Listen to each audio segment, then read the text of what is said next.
Bir aka-uka bor ekanda, bir sababga ko'ra urushib qolibdi ikkalasi.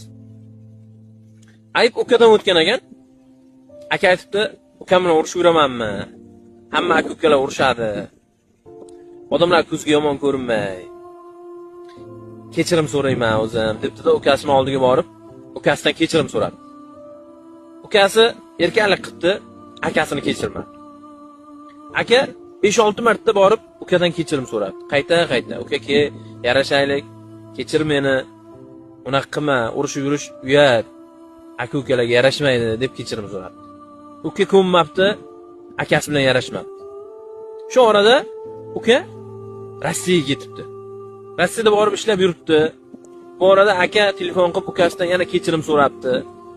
Borib uka telefonni ko'tarmaydigan bo'ldi. Akani telefonni ko'tarmaydigan bo'ldi. Oradan biroz vaqt o'tdi, telefon bo'ldi ukaga. Qarasaki onasi. Telefonni ko'taribdi, onasi aytibdi, tezroq uyga qaytgin. Akang avariyada olamdan o'tib qoldi, debdi. Ukasi nafas ololmabdi-da.